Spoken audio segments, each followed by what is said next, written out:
Good morning, welcome to our channel. In this video, we will be discussing problems of G.N. Varman and topic is indefinite integration. This is 8th lecture in the series and these are time stamped videos. You can see description box for further details. आज ये 10 problem हम लोग discuss करेंगे, तो चलिए शुरू कर लेते हैं। पहला प्रॉब्लम हमारा, इस प्रॉब्लम को हम लोग दो तरीके से कर सकते हैं। एक ये है कि a to the power x को हम लिख सकते हैं a to the power x ln a या log a to the base e लिख सकते हैं। अगर आपको ये चीज़ समझने में दिक्कत हो रहा है तो आप दोनों तरफ log बेस e ले लीजिए।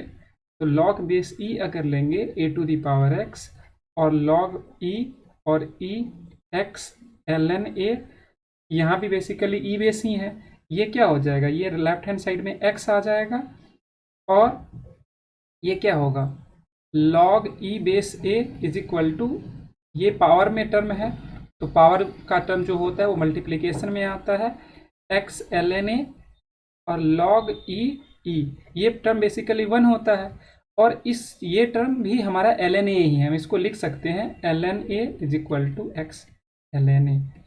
इसका मतलब कि ये हमारा जो कन्वर्सन है वो एकदम सही है। अब इस चीज़ को हम लोग क्या करते हैं, यहाँ पे सब यूज़ करेंगे। तो अगर हमारे पास अगर 3x होगा तो हम इसको क्या लिख सकते हैं, e to the power x के जगह पे 3x और ln a, और हम लोग अभी से पहले e to the power x dx का इंटीग्रेशन देखे हैं, e to the power x plus c। अगर e to the power 2x था dx तो हम लोग क्या देखें कि x का जो फॉर्मेट होता है, हमारा स्टैंडर्ड फॉर्म जो है e to the power x का, वैसा ही रिजल्ट आएगा, लेकिन x का जो मल्टीप्लायर है उससे डिवाइड हो जाता है। तो यही चीज़, इसको अगर हम जनरलाइज भी कर दें तो ये कुछ इस तरह से लिख सकते हैं, e टू दी पावर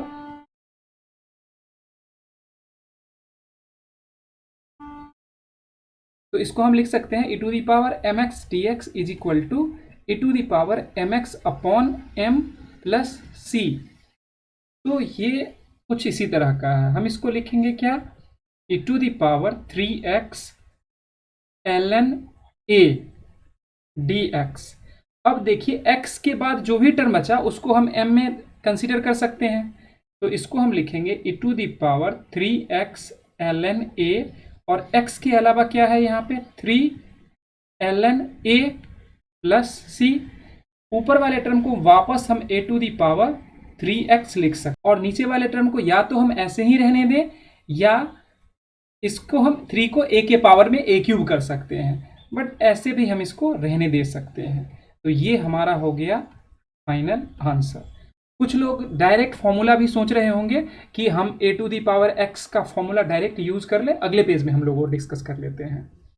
इसको अगर हम दूसरे तरीके से अगर देखें, a to the power x dx, यहाँ पे 3x है, तो हम लोग का एक फॉर्मूला जो basically e to the power x के थ्रू ही आया है, इसको डायरेक्ट फॉर्मूले से लिखने का जो तरीका है वो यहीं से हुआ है। e to the power x को हम लिखेंगे x ln a dx और e to the power mx का जो हम लिखे e to the power x ln a upon ln a plus c। इसी को हम लिख सकते हैं a to the power x ln a plus c। तो इसी a to the power x के फॉर्मूले को डायरेक्ट हम लिखते हैं a to the power x ln a plus c। शायद इस रीजन में आपको नहीं दिखेगा। तो यही फॉर्मूला हम अगर यहाँ डायरेक्ट अप्लाई करें तो ये क्या हो जाएगा, a to the power 3x और ln a और x का मल्टीप्लायर से डिवाइड होगा तो यहाँ 3 आ जाएगा प्लस c। तो यही चीज़ हमारा सेम रिजल्ट यहाँ से डायरेक्टली भी आ सकता है। तो आप जो भी कॉन्फिडेंट, ये आपके कंफर्ट लेवल और आपके अंडरस्टैंडिंग पे डिपेंड करता है कि आप कितना सीखे हैं। और हम लोग चूँकि 100 प्रॉब्लम को कर ही चुके हैं, 100 प्रॉब्लम करने ही वाले हैं, तो अगर आप इसके साथ अगर खुद प्रैक्टिस कर रहे होंगे तो आई होप कि अब ये सब चीज़ आपको समझ में आने लगा होगा। और वैसे भी हम G.N. वर्मन को फॉलो कर रहे हैं तो बहुत स्मूथली चलता है। अगर आप इसके सारे स्टेप को फॉलो करें, सारे प्रॉब्लम को बनाएं, आपको कहीं से कुछ करने की ज़रूरत नहीं पड़ेगी। आप खुद ही, आपके अंदर एक अंडरस्टैंडिंग डेवलप होगा जिससे कि आप इंटीग्रेशन को आसानी से हैंडल आसानी से और कंफर्टेबली हैंडल कर सकते हैं। अगले प्रॉब्लम में हम लोग चलते हैं। तो अगर इस प्रॉब्लम को हम अगर ई में कन्वर्ट करें तो हम क्या कर सकते हैं, a to the power x e to the power x log a, तो minus x l n a d x. अब इसको अगर हम करें तो e to the power minus x l n a upon minus l n a plus c. इसी को हम लिख सकते हैं a to the power minus x upon minus l n a plus c. इसको एक स्टेप और अगर लिखें तो माइनस को अगर हम इधर कर लें पावर में तो ए का पावर -1 यानी कि 1 अपॉन ए प्लस सी। ये हमारा आंसर हो गया। दूसरा तरीका जो हमें डायरेक्ट मेथड पता है, ए टू दी पावर एक्स का ए टू दी पावर जैसा और एक्स का जो multi upon l n a और एक्स का जो मल्टीप्लायर है -1 उससे डिवाइड होगा, और इसको हम लोग अगेन वही चीज लिख सकते हैं a to the power minus x l n 1 upon a plus c. आपको जो तरीका पसंद आया हो आप उसको फॉलो कर सकते हैं, बट बहुत स्मूथली हो रहा है। और चूंकि हम पिछले वाले प्रॉब्लम में हमें इसको एलाबोरेट ज़्यादा करें तो आप यहाँ पे इस चीज़ को वहाँ से भी समझ सकते हैं। लास्ट प्रॉब्लम में बहुत ही इजी प्रॉब्लम है। इसमें बस करना क्या है कि हमको बताया गया है कि कांस्टेंट टर्म से मल्टीप्लिकेशन में अगर हो तो उससे हमें कोई प्रॉब्लम नहीं होती है। इसको हम अगर सिंपल एक्सपोनेंट को ओपन करें तो ये ई, इसको हम ऐसे लिख सकते हैं, ई सिंपली एक कांस्टेंट है। ई को बाहर ले जाएंगे, e to the power -3x dx। इसको हम लिख सकते हैं ई और e to the power -3x upon -3 plus c. यहाँ ये मल्टीप्लिकेशन में है तो e to the power -3x plus 1 upon 3 plus c. ये हमारा हो गया फाइनल आंसर। इस चीज़ को हम e to the power m के फॉर्मूले पे बेसिकली यूज करें हैं, e to the power mx dx e to the power mx upon m plus c। तो यही हम ये फॉर्मूला यूज करें हैं और इसको यूज करके आप इसको आसानी से कैलकुलेट कर सकते हैं। अगले प्रॉब्लम पे चलते हैं। ये प्रॉब्लम सिंपल सब्सटीट्यूशन है। एक्स स्क्वायर हमें यहाँ दिख रहा है और एक्स डी एक्स यहाँ दिख रहा है, तो हमारे दिमाग में बाय डिफ़ॉल्ट आना चाहिए कि कहीं ना कहीं एक्स स्क्वायर को हम सब्सटीट्यूट करना पड़ेगा। डी वाई इसको लिखेंगे तो डी एक्स स्क्वायर, ये सिंपली 2x dx। हमारे पास x dx है तो 2 को हम लेफ्ट साइड ले जाएंगे तो ये हो जाएगा x dx। यहाँ पे इसको सब्सटीट्यूट कीजिए, e to the power y dy और ये हाफ। अब ये तो स्टैंडर्ड फॉर्मेट में आ गया, इसको हम लोग लिख सकते हैं e to the power y plus c 1 upon 2 e to the power x square plus c. ये हमारा हो गया फाइनल आंसर। अगले प्रॉब्लम को देख लेते हैं। अगेन ये भी वैसा ही है, थोड़ा सा कैलकुलेशन में अंतर है। यहाँ एक्स क्यूब है तो इसका derivative x square D x होता है, कांस्टेंट ऑब्वियसली 3 आता है। बट हम लोग क्या करेंगे, मैं बेसिकली कांस्टेंट के बिना वाले टर्म बोल रहा था और आप इसको लिटरली आई होप कि अगर आप अभी तक समझ में अगर इंटीग्रेशन आ रहा हो तो आप समझ रहे होंगे कि मैं क्या बोलना चाह रहा हूँ।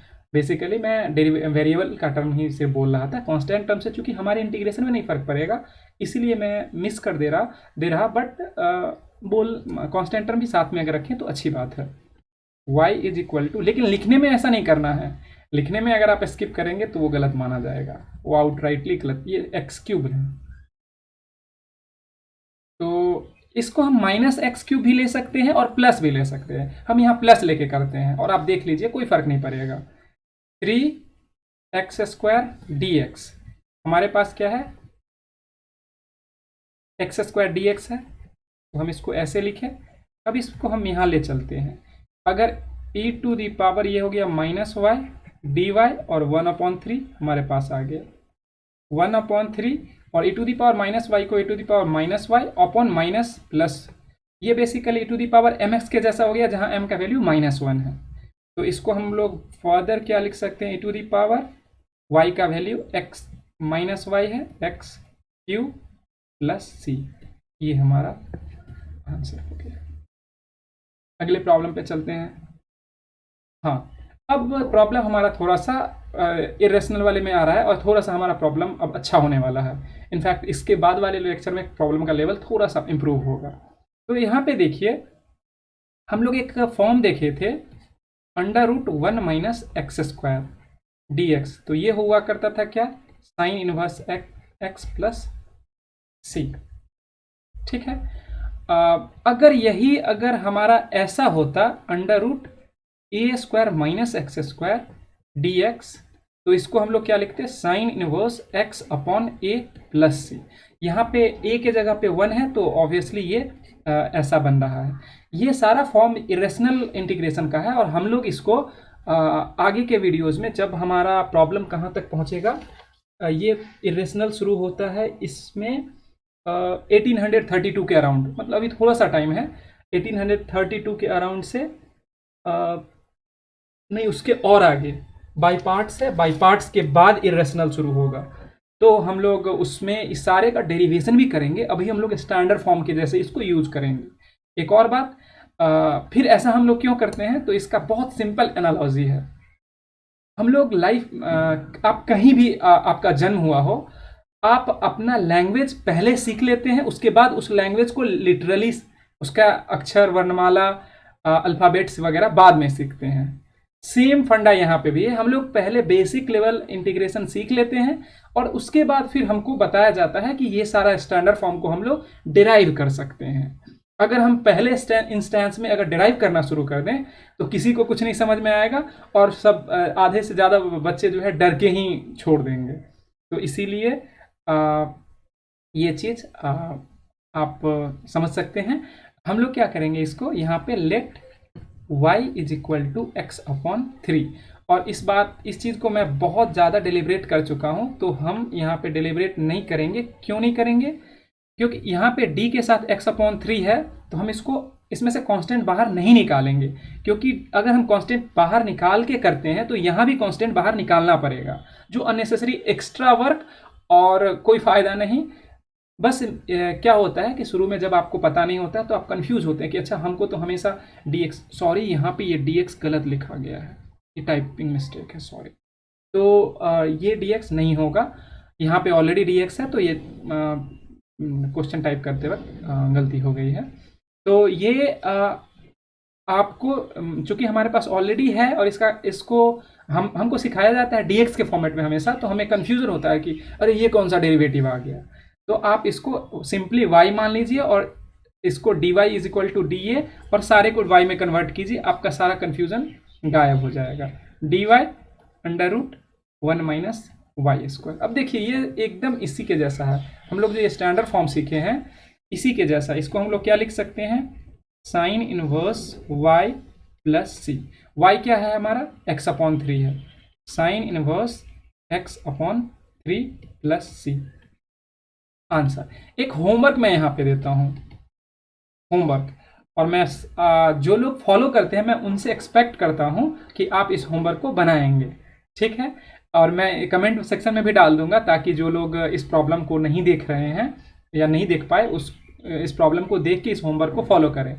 होमवर्क ये है कि आप इस सारे टर्म को रेशनलाइज करके इस डेरिवेटिव से कांस्टेंट को बाहर निकाल के इसको सिंप्लीफाई कीजिए और उसके बाद उसका इंटीग्रेशन निकाल के आप हमें बताइए कि आपको ये रिजल्ट आ रहा है या नहीं, ठीक है। तो जो रेगुलर फॉलोअर हैं उनसे मैं एक्सपेक्ट करता हूँ कि वो ये चीज़ करेंगे और हमें बताएंगे कि उनका रिजल्ट सेम आया है।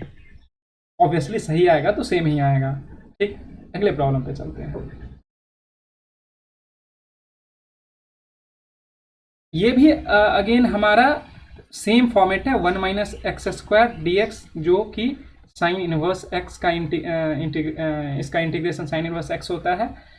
हम यहाँ पे क्या करेंगे, थोड़ा सा जो ट्वीक करा गया है, मतलब चेंज करा गया है, वो ये है कि 1 माइनस यहाँ पे 5x का होल स्क्वायर लिखा हुआ है। तो हम क्या करेंगे, वैसे तो इसका डायरेक्ट आंसर लिखना कोई मुश्किल नहीं है, कोई रॉकेट साइंस नहीं है, हम लोग आसानी से कर सकते हैं, बट अभी हम लोग सीख रहे हैं। और हम बोले हैं कि जब तक 1800 तक हमारा 1780 तक हमारा ये इन्वर्स प्रोसेस का है, 1780 तक, यहाँ तक हम लोग कम से कम शॉर्टकट लगाएंगे, कम से कम हम लिखने की कोशिश करेंगे, हम आदत डालेंगे, अगर आ भी रहा है तो प्रैक्टिस करेंगे। और इतना करने के बाद जब सॉफ्ट प्रॉब्लम से ज़्यादा हो जाएगा practice, inverse process of differentiation का, उसके बाद आप इतने कंफर्टेबल फील करेंगे कि आप किसी भी इंटीग्रेशन के प्रॉब्लम को देख के, हिंदी में एक ये होता है मुहावरा होता है, बाछे खिलना, इसका एक अंग्रेजी इक्विवेलेंट पता नहीं कुछ होगा, बट जब आप इंटीग्रेशन देखेंगे तो आप इतने खुश हो जाएंगे कि लगेगा कि हाँ ये कुछ अपना आ गया, अपना चीज़ मिल गया, इसको हम कर सकते हैं। तो वही बाछे खिलना होता है कि अगर आप किसी चीज़ को देख के खुश हो जा रहे हैं, और तो वही होता है बाछे खिलना। तो चलिए बहुत हो गया हिंदी।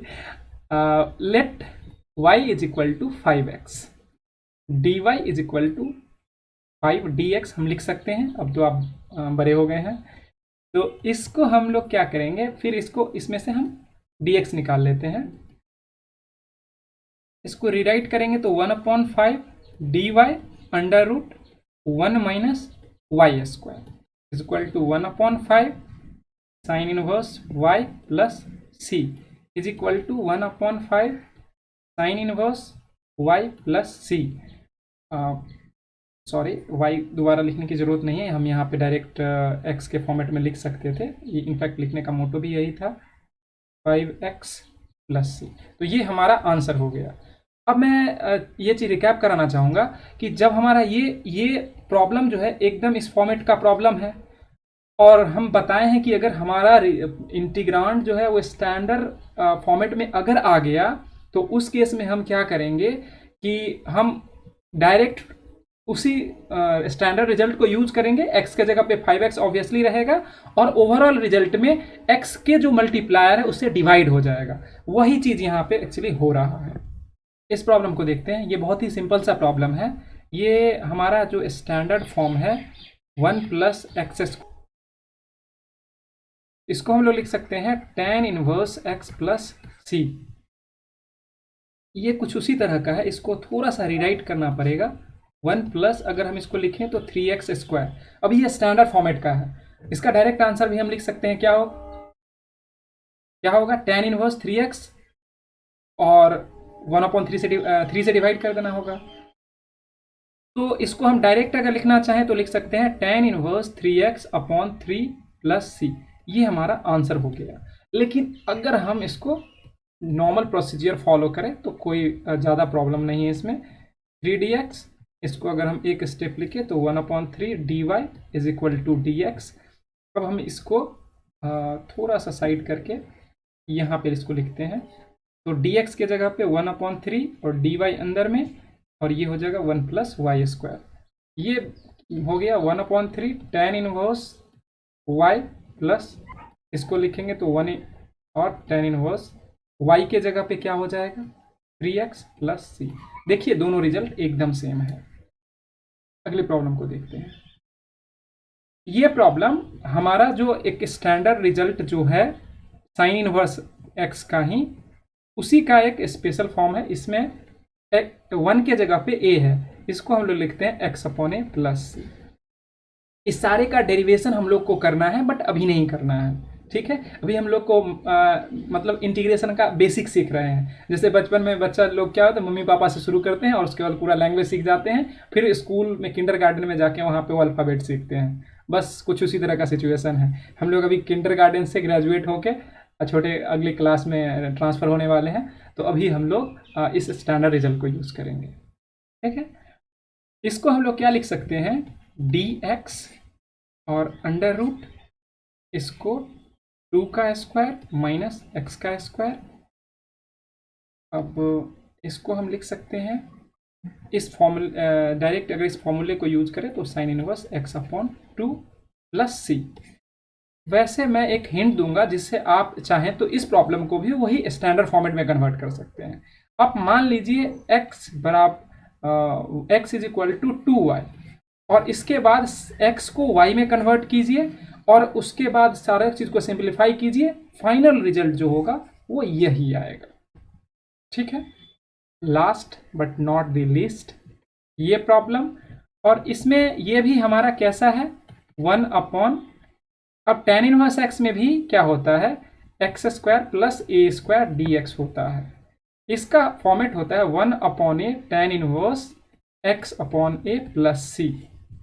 इसी का छोटा भाई हम लोग देखे थे 1 प्लस एक्स स्क्वायर या x square plus 1 D x. तो वहाँ पे ए की जगह पे 1 डाल दीजिए तो सिंपली क्या हो जाएगा, tan इनवर्स एक्स प्लस सी। तो इस चीज़ को हम लोग क्या करेंगे, इसमें से 2 कॉमन ले लेंगे। तो 2 कॉमन लेंगे तो क्या हो जाएगा, एक स्टेप और बढ़ा देते हैं ताकि एकदम दिक्कत नहीं हो। X square plus 9/2 D x, 1/2 x square plus, इसको लिख सकते हैं 3/√2 का होल स्क्वायर डी एक्स। अब ये हमारे स्टैंडर्ड फॉर्मेट में आ गया। इसको क्या लिख सकते हैं, 1/2 मल्टीप्लाइड है इंटू 1/a, ए के जगह पे 3/2, तो 1 यानी कि √2/3, और इसको लिख सकते हैं tan इनवर्स x के जगह पे x और a के जगह पे 3/√2 प्लस सी। इस √2 से ये 2 का कैंसिल हो गया, तो इसको लिख सकते हैं 1/3√2 tan इनवर्स √2 ऊपर चला गया, √2x/3 प्लस सी। ये हमारा आंसर हो गया।